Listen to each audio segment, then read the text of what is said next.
विद्यार्थी मित्र, इयत्ता 11वीच्या राज्यशास्त्र या विषयातील भाग 2 या भागाचा आपण विचार करतो। तुलनात्मक शासन आणि राजकारण यामध्ये यापूर्वीच्या तासाला आपण 4थ्या क्रमांकाचा पाठ पाहिला। संविधानिक शासन व्यवस्था म्हणजे काय, त्यानंतर प्रतिनिधित्वाची संकल्पना ही आधुनिक काळामध्ये कशा प्रकारची आहे ते आपण बघितलं। आणि आजच्या तासिकेमध्ये आपण न्यायमंडळाची भूमिका अभ्यासणार आहोत। मित्रो, यापूर्वीच्या तासामध्ये आपण प्राचीन काळापासून तर आधुनिक काळापर्यंत राज्य व्यवस्था कशी कशी बदलत आली त्याचा आढावा घेतला। मध्ययुगीन कालखंडामध्ये राजेशाही होती आणि राजाच्या हातामध्ये सर्व सत्ता ही एकवटलेली होती। तोच कायदा करायचा, तोच कायद्याप्रमाणे राज्यकारभार करायचा आणि तोच न्यायदान करायचा। परंतु जगामध्ये स्वातंत्र्य, समता आणि बंधुता यासाठी त्या ठिकाणी अनेक देशामध्ये स्वातंत्र्य लढे पुकारले गेले आणि अनेक राष्ट्र मागच्या 150 वर्षामध्ये स्वतंत्र झाली, त्यात भारताचाही समावेश आहे। स्वातंत्र्यानंतर जगातील अनेक देशांनी वेगवेगळ्या शासन पद्धतीचा स्वीकार केला। त्यामध्ये सगळ्यात लोकप्रिय आणि सर्वश्रेष्ठ असलेली लोकशाही शासन पद्धती ही आपण म्हणजे भारताने स्वीकारलेली। जगातील प्रमुख शासनाच्या विभागाचा अभ्यास आपण यापूर्वीच्या तासाला केलेला आहे। शासन पद्धती कोणत्याही प्रकारची असे ना, पण शासनाचे हे 3 प्रमुख विभाग असतात। एक म्हणजे कायदे मंडळ, दुसरं कार्यकारी मंडळ आणि तिसरं न्यायमंडळ। कायदे मंडळ कायदे तयार करण्याचं काम करतं, कार्यकारी मंडळ कायद्याप्रमाणे राज्यकारभार करण्याचं काम करतं आणि न्यायमंडळाची भूमिका आहे ती म्हणजे कायद्याप्रमाणे राज्यकारभार होतो किंवा नाही ते पाहणं किंवा राज्यघटनेचं संरक्षण करणं आणि नागरिकांच्या मूलभूत अधिकारांचं संरक्षण करणं हे न्यायमंडळाचं प्रमुख कार्य आहे। तर भारताच्या संसदेला कायदेमंडळ असं म्हटलं जातं। या कायदेमंडळाचे 2 सभागृह, एक लोकसभा आणि दुसरं राज्यसभा। या सभागृहामध्ये लोकांनी निवडून पाठवलेले सदस्य असतात। लोकसभा हे प्रत्यक्ष जनतेनं निवडून पाठवलेले सभागृह आहे। या सभागृहामध्ये लोक प्रत्यक्ष निवडणुकीद्वारे आपले प्रतिनिधी निवडून पाठवतात। तर राज्यसभा हे घटक राज्यांचं प्रतिनिधित्व करणारे सभागृह आहे आणि दोन्ही सभागृहामध्ये बहुमताच्या आधारावर संपूर्ण देशातील नागरिकांसाठी कायदे तयार केले जातात। तर या कायदे मंडळातूनच कार्यकारी मंडळाची निर्मिती होते। कार्यकारी मंडळ म्हणजे राष्ट्रपती आणि त्याचं मंत्रिमंडळ। आपल्या संविधानामध्ये असा उल्लेख करण्यात आलेला आहे, संपूर्ण देशाचा राष्ट्रप्रमुख हा राष्ट्रपती असेल आणि त्याला सल्ला देण्यासाठी आणि राज्यकारभार करण्यासाठी एक मंत्रिमंडळ असेल। ज्या मंत्रिमंडळाचा नेता हा पंतप्रधान असेल। तो पंतप्रधान आणि त्याच्या मंत्रिमंडळाची निवड ही संसदेच्या सभागृहामधून केली जाते। लोकसभा या सभागृहामध्ये निवडणुकीनंतर ज्या राजकीय पक्षाला स्पष्ट असं बहुमत प्राप्त झालेले असते त्या पक्षाचा नेता पंतप्रधान बनतो आणि तो पंतप्रधान आपल्या पक्षातील ज्येष्ठ लोकांची वर्णी मंत्रिमंडळामध्ये लावतो। पंतप्रधान आणि त्याचं मंत्रिमंडळ म्हणजेच कार्यकारी मंडळ। सरकार कायद्याची अंमलबजावणी करतं, कायदे मंडळ कायदे निर्माण करतं। परंतु संसदेने तयार केलेला एखादा कायदा तो घटनाबाह्य असेल, राज्यघटनेच्या विरोधी असेल तर तो रद्द करण्याचा अधिकार सुद्धा त्या ठिकाणी न्यायमंडळाला देण्यात आलेला आहे। प्रामुख्याने न्यायमंडळाची भूमिका कशी आहे लोकशाही शासन पद्धतीमध्ये, याचा प्रामुख्यानं आज आपल्याला अभ्यास करायचा आहे. की कायदे मंडळातून कार्यकारी मंडळाची निर्मिती होते, पण न्यायमंडळ ही जी शाखा आहे शासनाची, ती शाखा स्वतंत्रपणे निर्माण करण्यात आलेली आहे. न्यायमंडळावर कायदे मंडळ आणि कार्यकारी मंडळ यांचं वर्चस्व असता कामा नये अशा प्रकारच्या तरतुदी आपल्या संविधानामध्ये करण्यात आलेल्या आहे. आपल्या देशाचं कायदे मंडळ कसं असेल, कार्यकारी मंडळ कसं असेल आणि न्यायमंडळ कसं असेल, या सर्व बाबीची तरतूद आपल्या संविधानामध्येच म्हणजेच राज्यघटनेमध्ये करण्यात आलेली आहे. म्हणून या पाठामध्ये आपल्याला न्यायमंडळाची संरचना आणि त्यांची कार्य अभ्यासायची. मग लोकशाही शासन पद्धतीमध्ये किंवा संसदीय शासन पद्धतीमध्ये किंवा अध्यक्षीय शासन पद्धतीमध्ये कोणत्याही प्रकारची शासन पद्धती असू द्या, आपण संसदीय शासन पद्धतीचा स्वीकार केलेला आहे. तर अमेरिकेसारख्या देशानं अध्यक्षीय शासन पद्धती म्हणजे अध्यक्षीय लोकशाही शासन पद्धती स्वीकारलेली. त्याचप्रमाणे आपण प्रजासत्ताक शासन पद्धती स्वीकारलेली आणि इंग्लंड सारख्या देशानं ही संविधानिक राजेशाही शासन पद्धती स्वीकारलेली. तिथे मर्यादित राजेशाही आहे, म्हणजे राजाचे अधिकार मर्यादित करण्यात आलेले. म्हणून कोणत्याही प्रकारची शासन पद्धती जरी असली तरी न्यायमंडळ किंवा न्याय विभाग हा कायदे मंडळ आणि कार्यकारी मंडळ यांच्यापासून स्वतंत्रपणे ठेवण्यात आलेला आहे. त्यासाठी काही संविधानिक किंवा राज्यघटनेमध्ये तशा कायदेशीर आणि कायदेशीर तरतुदी करण्यात आलेल्या आहेत. न्यायमंडळातील न्यायाधीशांचं स्वातंत्र्य टिकवून ठेवण्यासाठी त्या ठिकाणी या तरतुदी करण्यात आलेल्या आहेत. परंतु याचा अर्थ न्यायमंडळावर नियंत्रण नसतं असा नाही. तर न्यायमंडळाने स्वतः त्यांच्या अधिकारांचं उल्लंघन करू नये यासाठी सुद्धा आपल्या संविधानामध्ये आणि कायद्यामध्ये तरतुदी करण्यात आलेल्या आहेत. म्हणजे न्यायमंडळानं निपक्षपातीपणे आणि कुणाच्याही दडपणाला बळी न पडता स्वतंत्रपणे न्यायदान करावं यासाठी काही तरतुदी आपल्या संविधानामध्ये करण्यात आलेल्या आहेत. न्यायमंडळाला स्वातंत्र्य बहाल करण्यात आलेलं आहे. त्याला न्यायमंडळाचं स्वातंत्र्य असं म्हटलं जातं. कारण न्यायाधीशांनी योग्य आणि निपक्षपातीपणे निर्णय द्यावा, कायदे मंडळ आणि कार्यकारी मंडळ यांच्या दडपणाला बळी न पडता योग्य न्यायदान करावं यासाठी या तरतुदी करण्यात आलेल्या आहेत. आपल्या संविधानामध्ये हा सविस्तर उल्लेख केलेला आहे की न्यायमंडळाला स्वातंत्र्य देणं आवश्यक आहे का. जर समजा न्यायमंडळाला स्वातंत्र्य नसेल तर त्या ठिकाणी न्यायाधीश किंवा न्यायमंडळ हे सरकारच्या बाजूने निर्णय देतील किंवा जे प्रभावी राजकीय व्यक्ती असेल त्यांच्या बाजूने निर्णय देतील. योग्य आणि निपक्षपातीपणे न्यायदान होणार नाही. त्यामुळं न्यायमंडळाला हे स्वातंत्र्य बहाल करण्यात आले. आपल्या देशामध्ये आपण एकेरी न्यायव्यवस्था स्वीकारली आहे. संपूर्ण देशासाठी एक आणि एकच न्यायालय, त्याला सर्वोच्च न्यायालय म्हटलं जातं. सर्वोच्च न्यायालय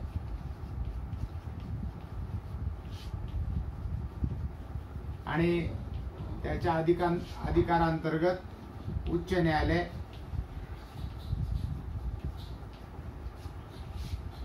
प्रत्येक घटक राज्यासाठी एका उच्च न्यायालयाची व्यवस्था केलेली आहे. तर त्याच्या अधिकारांतर्गत जिल्हा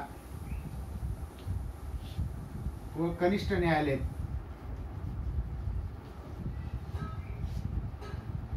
जिल्हा आणि कनिष्ठ न्यायालयाची व्यवस्था करण्यात आली. तर आपण न्यायमंडळाच्या स्वातंत्र्यामध्ये पाहत होतो की न्यायाधीशांची नियुक्ती पात्रतेच्या आधारावर केली जाते. विशिष्ट वय आणि अनुभव असलेल्या व्यक्तीला न्यायाधीश म्हणून नेमलं जातं. कुणाच्याही आमिषाला दडपणाला बळी न पडता त्यांनी योग्य न्यायदान करावं यासाठी त्यांना हे स्वातंत्र्य बहाल करण्यात आलेलं. न्यायाधीशांनी दिलेल्या निर्णयावर देशातील कोणत्याही नागरिकाला टीका करण्याचा अधिकार देण्यात आलेला नाही. पण एखादा न्यायालयाचा निर्णय, कनिष्ठ न्यायालयाचा निर्णय जर नागरिकांना योग्य वाटत नसेल तर नागरिक वरिष्ठ न्यायालयामध्ये दाद मागू शकतात. आणि वरिष्ठ न्यायालय म्हणजे अंतिम न्यायालय हे सर्वोच्च न्यायालय, हे दिल्ली या ठिकाणी. आणि सर्वोच्च न्यायालयाने दिलेले निकाल हे व्यक्ती, सरकार आणि संस्था यांच्यावर बंधनकारक असतात. न्यायाधीश किंवा न्यायालय हे भारतीय नागरिकांच्या मूलभूत अधिकारांचं संरक्षण करतं, राज्यघटनेचं संरक्षण करतं. एवढी मोठी जबाबदारी या न्यायमंडळावर देण्यात आलेली आहे. त्याचबरोबर त्यांची पात्रतेच्या आधारावर नियुक्ती केली जाते, त्यांना भरपूर वेतन दिलं जातं आणि त्यांना सहजासहजी त्यांच्या नोकरीवरून काढून टाकलं जात नाही. वयाची विशिष्ट वय पूर्ण झाल्यानंतर त्यांना सेवानिवृत्त होता येतं. सेवानिवृत्तीनंतर सुद्धा त्यांना वकिली करण्यासाठी काही बंधनं घालण्यात आलेली आहेत. म्हणून आपण पाहिलं की भारताच्या इतिहासामध्ये अनेक वेळेला न्यायव्यवस्थेनं सरकारच्या विरोधात सुद्धा निकाल दिलेले आहेत. कारण राज्यघटनेचं संरक्षण करणं आणि राज्यघटनेचा अर्थ लावण्याचा अधिकार हा न्यायमंडळाला बहाल करण्यात आलेला. कारण न्यायमंडळ जर स्वतंत्र नसेल तर निपक्षपातीपणे न्यायदान होणार नाही. म्हणून न्यायालयाने दिलेले निर्णय हे त्या ठिकाणी व्यक्ती, सरकार आणि संस्था याच्यावर बंधनकारक असतात. म्हणून न्यायमंडळाचं ते प्राथमिक कार्य आहे की अभिनिर्णय देणं.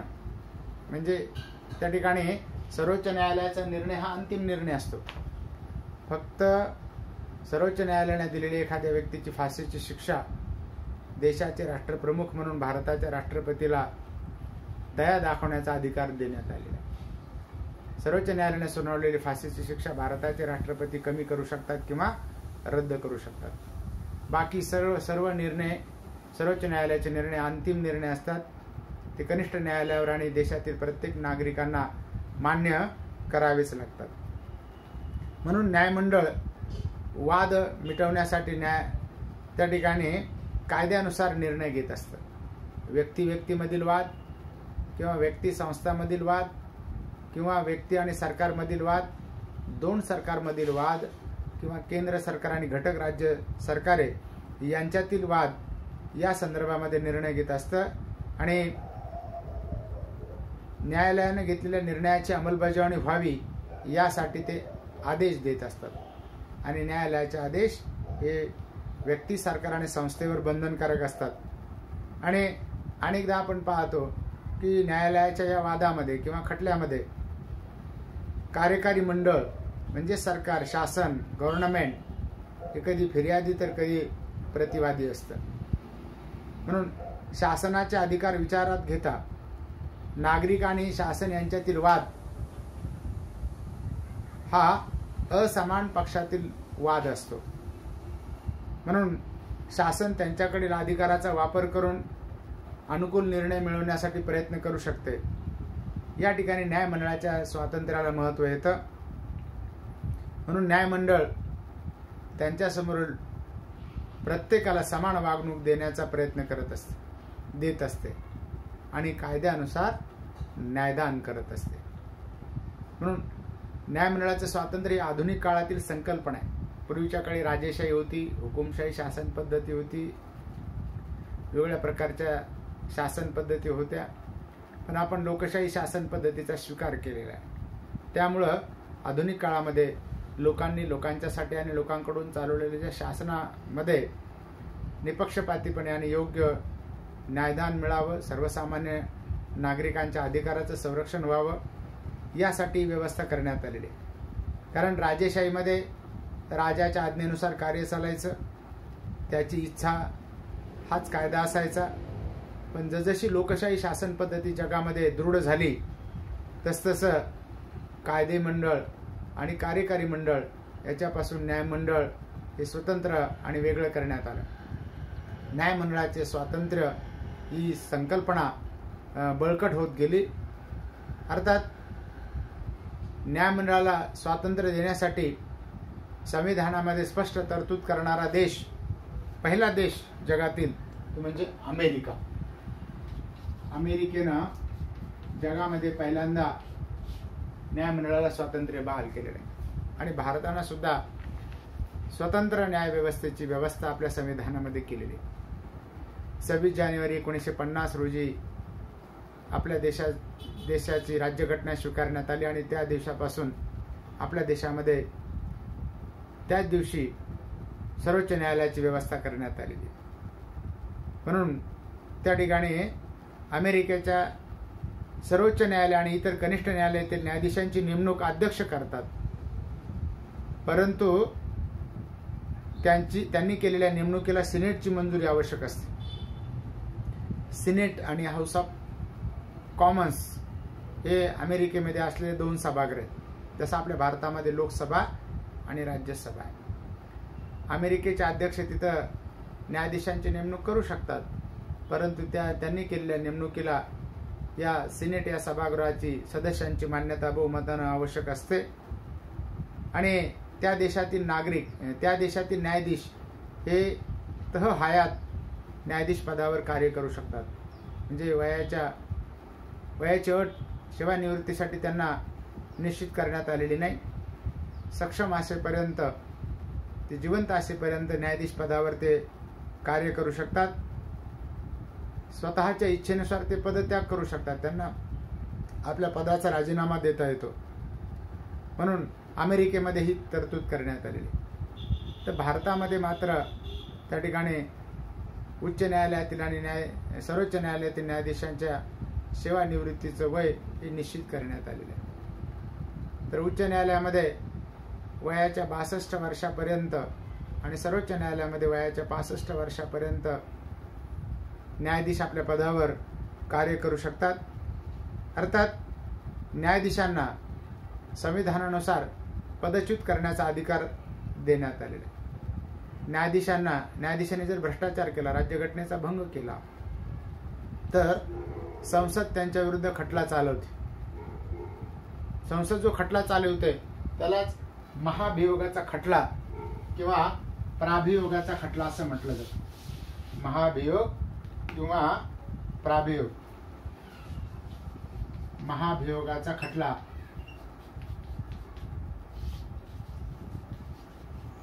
किंवा प्राभियोगाचा खटला असं त्याला म्हटलं जातं.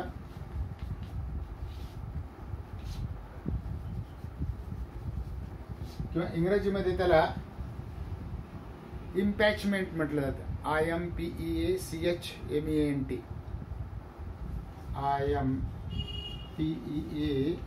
IMPEACHMENT. इम्पॅचमेंट म्हणजे महाभियोगाचा खटला किंवा प्राभियोगाचा खटला. न्यायाधीशांनी राज्यघटनेचा भंग केला किंवा काही भ्रष्टाचार केला तर त्यांच्या विरुद्ध न्यायालयात खटला चालवला जात नाही, तर त्यांच्या विरुद्ध संविधानानुसार संसदेमध्ये खटला चालवला जातो. बहुमताच्या आधारावर तो खटला मंजूर जर झाला तर भारताचे राष्ट्रपती त्यांना पदावरून दूर करू शकतात.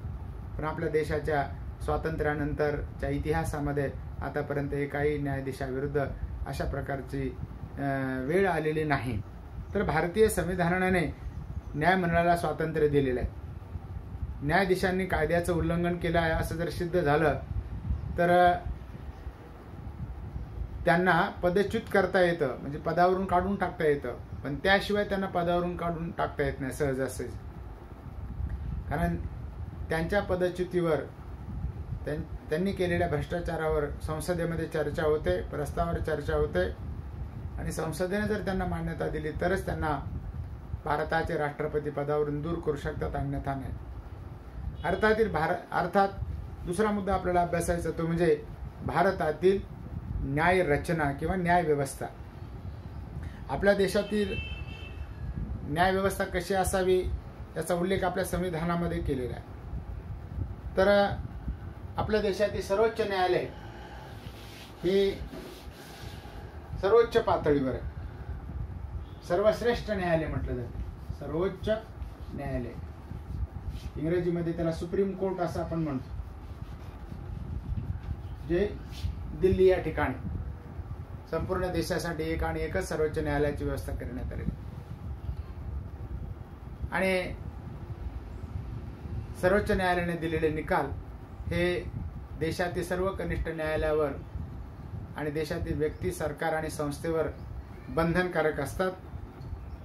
या न्यायालयामध्ये एक मुख्य न्यायाधीश असतात, त्यांना सरन्यायाधीश असं म्हटलं जातं किंवा मुख्य न्यायाधीश असं म्हटलं जातं. त्यांची नियुक्ती ही सेवाज्येष्ठतेच्या आधारावर भारताचे राष्ट्रपती करतात आणि त्यांना मदत करण्यासाठी इतर काही न्यायाधीश असतात. इतर न्यायाधीशांची व्यवस्था संसद करते, म्हणजे खटल्यातील गरजेनुसार ही व्यवस्था केली जाते. इतर न्यायाधीशांना सुद्धा पदाची आणि गोपनीयतेची शपथ भारताचे राष्ट्रपती देतात आणि त्यासाठी सर्वोच्च न्यायालयाच्या न्यायाधीशांचा सल्ला घेतला जातो. तर इतर न्यायाधीश सध्या आपल्या देशाच्या सर्वोच्च न्यायालयामध्ये एक मुख्य न्यायाधीश आहेत आणि इतर 25 न्यायाधीश आहेत.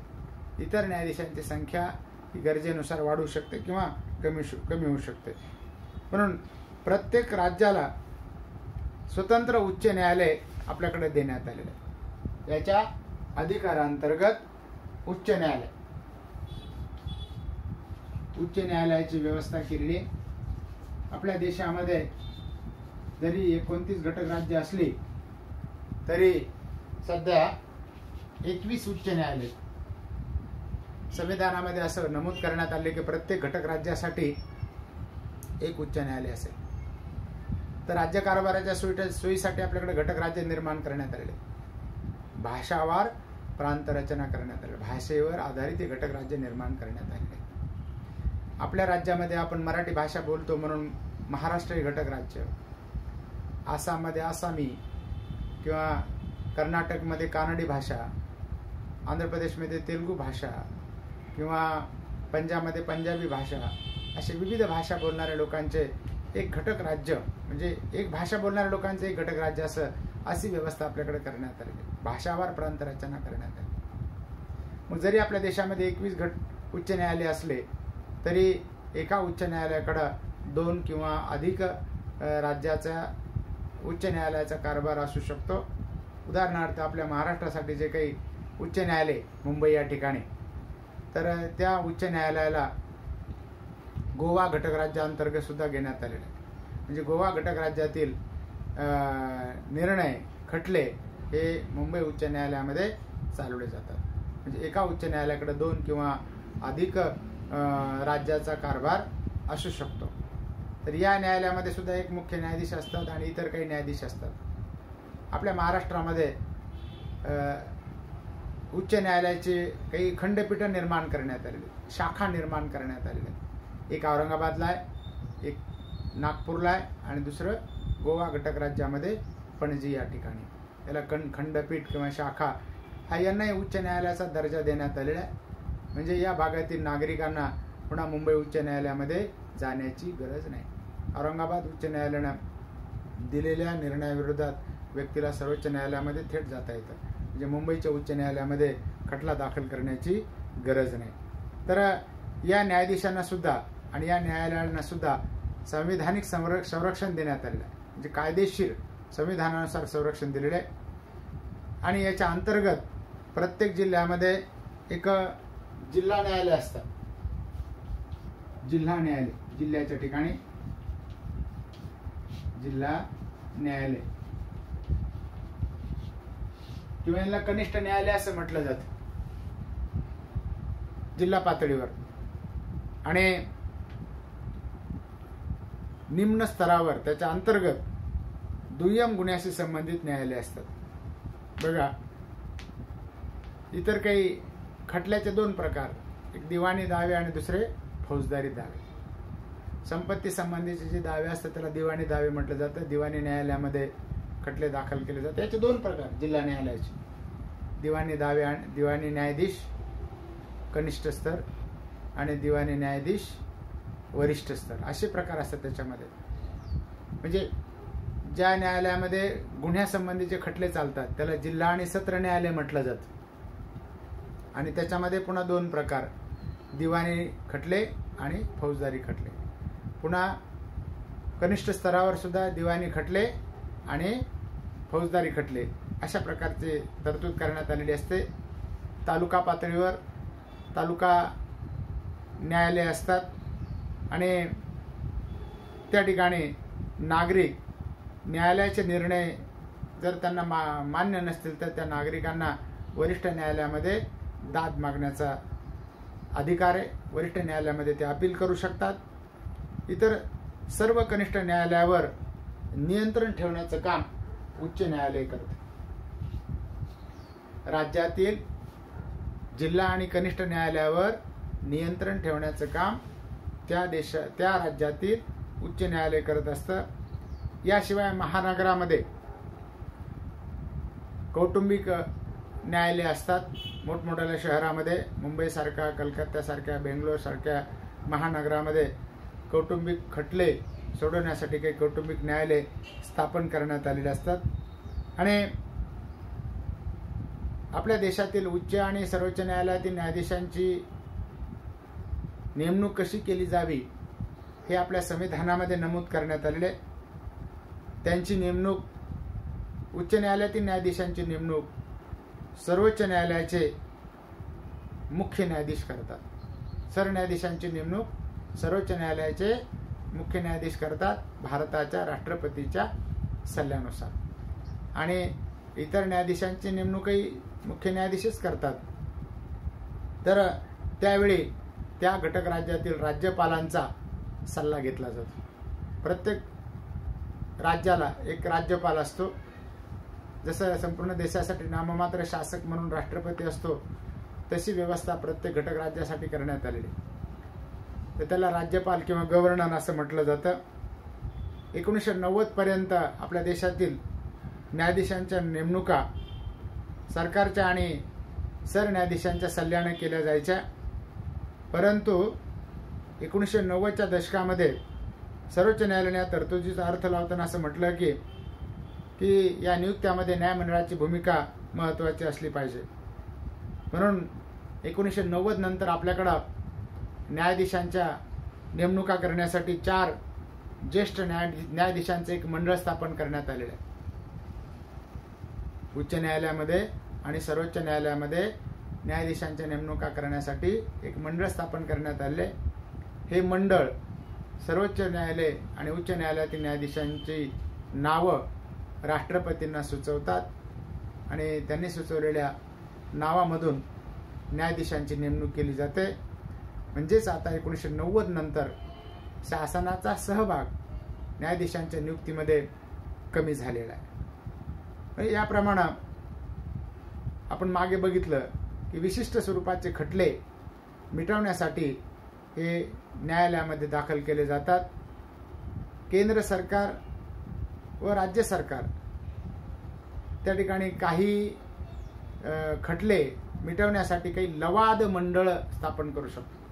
लवाद मंडळ यांना सुद्धा त्या ठिकाणी न्यायालयाचा दर्जा देण्यात आलेला असतो. लवाद मंडळ विशिष्ट प्रकारचे खटले दाखल करण्यासाठी, त्याला इंग्रजीमध्ये ट्रायब्युनल असं म्हटलं जातं. उदाहरणार्थ आपल्या देशामध्ये सैन्य दलातील काही सैनिकांचे प्रश्न सोडवण्यासाठी सशस्त्र सेना ट्रायब्युनल असं स्थापन करण्यात आलेले. त्याचबरोबर आयकराच्या संदर्भामध्ये, इन्कम टॅक्सच्या संदर्भामध्ये काही खटले सोडवायचे असतील तर आयकर अपील ट्रायब्युनल स्थापन करण्यात आलेले. त्याचबरोबर राष्ट्रीय हरित लवाद मंडळ स्थापन करण्यात आलेले. आपल्या महाराष्ट्रामध्ये सुद्धा काही अशी लवाद मंडळ स्थापन करण्यात आलेले की राज्य शासनाचे जे कर्मचारी आहेत त्यांचे प्रश्न सोडवण्यासाठी किंवा न्याय निर्णय देण्यासाठी महाराष्ट्र प्रशासकीय न्यायाधिकरण अशी व्यवस्था करण्यात आली. महसूल खात्यातील काही प्रश्न सोडवण्यासाठी महाराष्ट्र महसूल लवाद मंडळ असे स्थापन करण्यात आलेले आहे. तर या लवादांना सुद्धा न्यायसदृश म्हटलं जातं. त्यांचं संचालन कसं करावं यासाठी स्वतंत्र कायदा करण्यात आलेला आहे। या लवाद मंडळामध्ये निवृत्त न्यायाधीश नेमले जातात किंवा त्या त्या विषयातील तज्ज्ञ लोक यांची नियुक्ती केली जाते। उदाहरणार्थ सेना दलातील सशस्त्र सेना ट्रिब्युनलसाठी सेना दलातील एखाद्या अनुभवी निवृत्त अधिकाऱ्याचा तज्ज्ञ व्यक्ती म्हणून समावेश केला जातो। म्हणून हे सर्व लवाद मंडळाने इतर न्यायालयाप्रमाणेच आणि सर्वोच्च न्यायालयाच्या अधिकारांतर्गतच कार्य करतात। म्हणजे कनिष्ठ न्यायालय, जिल्हा आणि सत्र न्यायालय, तालुका न्यायालय किंवा उच्च न्यायालय हे सगळे सर्वोच्च न्यायालयाच्या अधिकारामध्ये कार्य करताना आपल्याला दिसून येतं। त्यानंतरचा मुद्दा आपल्याला अभ्यासायचा ते म्हणजे न्यायमंडळाने त्यांची कार्य, ही झाली भूमिका। न्यायमंडळाला कोणकोणती कार्य पार पाडावी लागतात ते आपल्याला बघायचं। फंक्शन, त्यामध्ये लोकांमधील वाद मिटवणं, नागरिकांमधील वाद मिटवणं हे न्यायमंडळाचं प्राथमिक कर्तव्य आहे। सर्वसामान्य नागरिकांना योग्य असा न्याय मिळाला पाहिजे।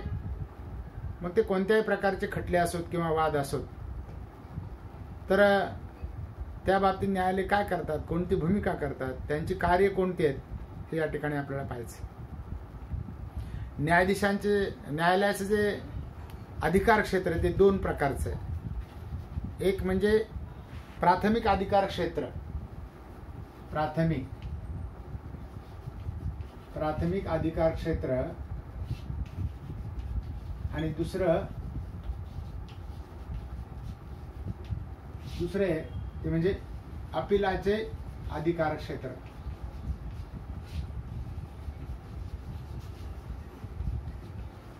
प्राथमिक अधिकार क्षेत्र म्हणजे त्या ठिकाणी अशा प्रकारचे काही खटले असतात की थेट आपल्याला ते उच्च न्यायालयामध्ये किंवा सर्वोच्च न्यायालयामध्ये सर्वप्रथम दाखल करता येतात।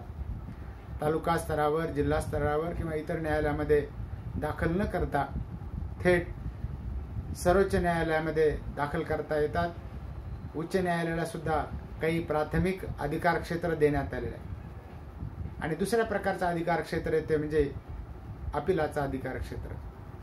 तर कनिष्ठ न्यायालयाच्या निर्णयाच्या विरोधात नागरिकाला किंवा सरकारला वरिष्ठ न्यायालयामध्ये अपील करण्याचा अधिकार आहे, याचिका दाखल करण्याचा अधिकार आहे। तर अशा प्रकारे हे दोन प्रकारचा अधिकार क्षेत्र आहे। तर प्रत्येक न्यायालय त्या त्या अधिकारांतर्गत कार्य करत असते।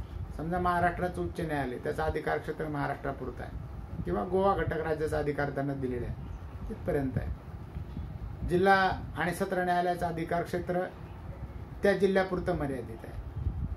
तालुका न्यायालयाचे अधिकार क्षेत्र त्या तालुक्यापुरतं मर्यादित आहे। आणि विशिष्ट क्षेत्राशी निगडीत अशा खटल्यांची सुनावणी ते करत असतात आणि ते सोडवत असतात। म्हणून मूळ अधिकार क्षेत्र, याला मूळ म्हटलं जातं, प्राथमिक किंवा मूळ, दुसरा एक शब्द बघा त्याला। म्हणजे त्या ठिकाणी अशा प्रकारचे खटले थेट उच्च न्यायालयामध्ये किंवा सर्वोच्च न्यायालयामध्ये दाखल केले जातात। विशिष्ट बाबींशी निगडीत खटले किंवा दावे विशिष्ट न्यायालयातच प्रथम दाखल केले जातात।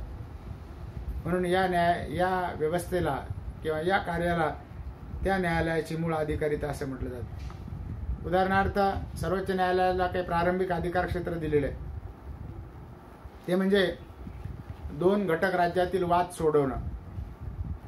एक घटक राज्य विरुद्ध काही घटक राज्य किंवा एक घटक राज्य विरुद्ध दुसरं घटक राज्य यांच्यातील वाद, पाणी वाटप वाद असेल किंवा सीमा वाद असेल किंवा आणखीन काही वाद असतील, एखाद्या शहरासंबंधीचा वाद असेल किंवा भारत सरकार विरुद्ध घटक राज्यातील वाद किंवा राष्ट्रपती आणि उपराष्ट्रपती यांच्या निवडणुकांच्या संदर्भातले वाद हे थेट सर्वोच्च न्यायालयामध्ये सर्वप्रथम दाखल करता येतात। याला सर्वोच्च न्यायालयाचं प्रारंभिक अधिकार क्षेत्र किंवा मूळ अधिकार क्षेत्र असं म्हटलं जातं। हे असे अधिकार इतर कोणत्याही न्यायालयाला देण्यात आलेले नाही। दुसऱ्या प्रकारचे अधिकार क्षेत्र म्हणजे अपिलाचा अधिकार क्षेत्र, याचिका दाखल करता येतात। तर काही जे निर्णय असतात न्यायालयाने दिलेले किंवा निवाडे असतात त्याच्या विरोधामध्ये आपल्याला वरिष्ठ न्यायालयामध्ये अपील करता येतं. त्यालाच न्यायालयाचं अपिलाचं अधिकार क्षेत्र असं म्हटलं जातं. उच्च न्यायालयाच्या निर्णयाच्या विरोधात सर्वोच्च न्यायालयामध्ये अपील करता येतं. यामध्ये विषयासंबंधीचे अपील समाविष्ट करण्यात आले. हे कोणकोणते विषय हे आपल्याला अपील करता येतात. जिल्हा न्यायालयाच्या निर्णयाविरोधात आपल्याला उच्च न्यायालयामध्ये अपील करता येतं.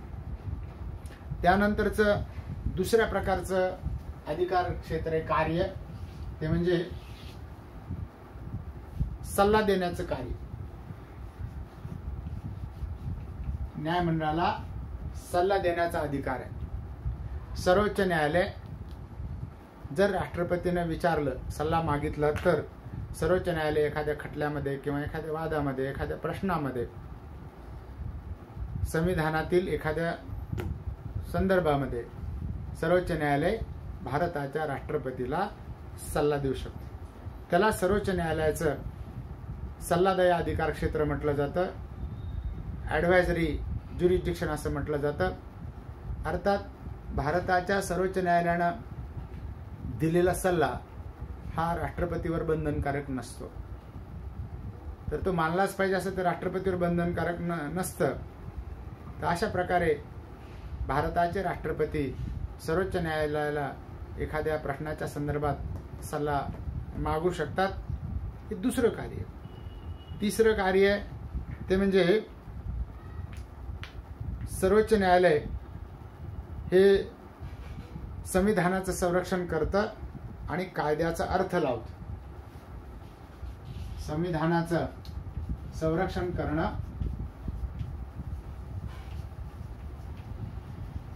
आणि कायद्याचा अर्थ लावणं, कायद्याचा अर्थ लावणं हे महत्वाचं कार्य न्यायमंडळाला देण्यात आले. हे आपल्या देशाची राज्यघटना ही एका विशिष्ट काळी निर्माण करण्यात आली आणि ती स्वातंत्र्य मिळालं आपल्याला 15 ऑगस्ट 1947ला. आणि आपल्या देशाचं जे काही मूळ संविधान आहे ते आपण लागू केलं 26 जानेवारी 1950 रोजीपासून. मूळ राज्यघटना होती 395 कलम, 9 परिशिष्ट आणि 22 प्रकरणाची. तर या मूळ राज्यघटनेतील तरतुदीमध्ये दुरुस्ती करण्याचा अधिकार हा संसदेला देण्यात आलेला आहे. परंतु या राज्यघटनेचं संरक्षण, राज्यघटनेच्या विरोधी असा कायदा संसद तयार करू शकत नाही. कारण असा जर विरोधी असा कायदा तयार केला तर तो रद्द करण्याचा अधिकार सर्वोच्च न्यायालयाला बहाल करण्यात आलेला आहे. या दृष्टीनं सर्वोच्च न्यायालय राज्यघटनेचं संरक्षण करतं किंवा संविधानाचं संरक्षण करतं. त्याचबरोबर कायद्याचा योग्य तो अर्थ लावत असतं. म्हणून या संदर्भामध्ये न्यायालयाला संविधानाचा अर्थ लावण्याचा अधिकार दिलेला. सर्वोच्च न्यायालयानं भारतीय नागरिकांच्या जीवित संरक्षणाचा अधिकार हा मान्य केलेला.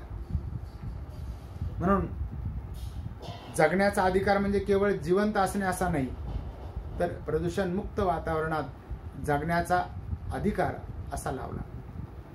म्हणजे केवळ मनुष्य म्हणून कसल्याही प्रकारचं जीवन त्याच्या वाट्याला येता कामा नये. एक प्रतिष्ठित नागरिक म्हणून प्रत्येक नागरिकाचा सन्मान सर्वोच्च न्यायालय करतं. अशा प्रकारे हा अधिकार हे कार्य न्यायालय करतं. आणि चौथं महत्वाचं कार्य ते म्हणजे भारतीय नागरिकांच्या मूलभूत अधिकारांचं संरक्षण करणं. भारतीय नागरिकांच्या मूलभूत अधिकारांचे संरक्षण.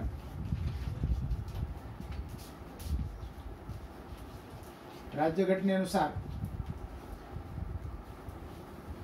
भारतीय नागरिकांना काही मूलभूत अधिकार देण्यात आलेले. ते मुळातील अधिकार आहेत. तर म्हणजे स्वातंत्र्याचा अधिकार, समतेचा अधिकार, व्यवसाय आणि शिक्षण घेण्याचा अधिकार, वास्तव्य करण्याचा अधिकार आणि घटनात्मक उपाययोजना करण्याचा अधिकार. हे मूलभूत अधिकार आहेत. पूर्वी ते 7 होते. 7वा जो होता संपत्ती संग्रहण करण्याचा अधिकार, तो त्या मूलभूत अधिकारामधून कमी करण्यात आलेला आहे. संसदेने कायदा करून कमी केलेला आहे. पूर्वी कितीही संपत्ती गोळा करता येत होती, आता मर्यादेपेक्षा जास्त संपत्ती गोळा करता येत नाही आणि केलेल्या संपत्तीचा हिशोब सरकारला द्यावा लागतो आणि योग्य तो टॅक्स भरावा लागतो. याशिवाय मग त्याच्यामधल्या सविस्तर तरतुदी केलेल्या आहेत. हे स्वातंत्र्य म्हणजे कशा प्रकारचं स्वातंत्र्य, समता म्हणजे कशा प्रकारची समता, किंवा वास्तव्य करण्याचा अधिकार म्हणजे कशा प्रकारचं, शिक्षण घेण्याचा अधिकार म्हणजे कशा प्रकारचं शिक्षण. तर ह्या ज्या तरतुदी करण्यात आलेल्या आहेत, त्या तरतुदी संविधानानुसार करण्यात आलेल्या आहेत. त्या भारतीय नागरिकांना समान प्रकारचे मूलभूत अधिकार बहाल करण्यात आलेले आहेत. या मूलभूत अधिकारावर एखाद्या व्यक्तीकडून, एखाद्या संस्थेकडून किंवा सरकारकडून आक्रमण होऊ शकतं. जर या अधिकारावर आक्रमण झालं तर नागरिकाला उच्च न्यायालयामध्ये आणि सर्वोच्च न्यायालयामध्ये दाद मागता येते. वेगवेगळ्या प्रकारचे अर्ज नागरिकांना त्या ठिकाणी न्यायालयाकडे करता येतात. म्हणून व्यक्तीला, नागरिकांना सन्मानाने जीवन जगण्यासाठी हे हक्क किंवा अधिकार महत्त्वाचे असतात. म्हणून त्यांना मूलभूत अधिकार असं म्हटलं जातं. संसदेने केलेल्या कायद्यानेही या अधिकार भारतीय नागरिकांना दिलेले आहेत. या अधिकारांनाच कायदेशीर हक्क किंवा मूलभूत हक्क असे म्हटलं जातं. आणि या कायदेशीर हक्काच्या संरक्षणासाठी सर्वोच्च न्यायालय आणि उच्च न्यायालयामध्ये नागरिक काही अर्ज करू शकतात. त्यालाच रिट्स किंवा याचिका म्हटलं जातं. याचिका किंवा रिट्स हे अर्ज करू शकतं नागरिक एखाद्या व्यक्तीकडून, संस्थेकडून किंवा सरकारकडून आक्रमण झालं तर 5 प्रकारचे अर्ज भारतीय नागरिकांना त्यांच्या मूलभूत अधिकारावर जर आक्रमण झालं तर न्यायालयाकडे करू शकतात. ते अर्ज म्हणजे देहोपस्थिती, देहोपस्थिती पहिला अर्ज करता येतो. देहोपस्थिती या परिस्थितीमध्ये. दुसरा परमादेश. तिसरा प्रतिषेध.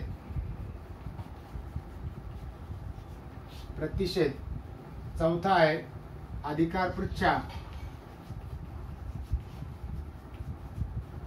पृच्छा आणि 5वा आहे प्राकर्षण. प्रत्येकाचा अर्थ आपण बघूया. परमादेश किंवा पहिल्या प्रकारचा जो आदेश आहे देहोपस्थिती, दुसरा आहे परमादेश. देहोपस्थितीला इंग्रजीमध्ये हेबियस कॉर्प्स असं म्हटलं जातं. एखाद्या व्यक्तीला जर बेकायदेशीररित्या अटक केलेली असेल तर असा अर्ज त्या व्यक्तीला, त्या व्यक्तीच्या नातेवाईकाला सर्वोच्च न्यायालयाकडे किंवा उच्च न्यायालयाकडे दाखल करता येतो. आणि त्या व्यक्तीची जर अटक ही निर्दोष असेल, त्या व्यक्तीला सोडण्याचं काम, बंधनमुक्त करण्याचं काम सर्वोच्च आणि उच्च न्यायालय करतं. हे संविधानातील कलम 32(2) मध्ये नमूद करण्यात आले. संविधानातील कलम 32(2) मध्ये कशा प्रकारचे अर्ज करता येते. एखाद्या व्यक्तीची केलेली अटक ही कायदेशीर आहे की नाही. कारण विनाकारण गुन्हा नसताना कोणत्याही नागरिकाला अटक करण्याचा अधिकार सरकारला किंवा शासन व्यवस्थेला देण्यात आलेला नाही. पोलीस कोणालाही त्या ठिकाणी कोणत्याही व्यक्तीला विनाकारण अटक करू शकत नाही. आणि अटक केलीच असेल एखाद्या गुन्ह्याखाली तर त्या व्यक्तीला 24 तासाच्या आत न्यायालयासमोर उभं करावं लागतं.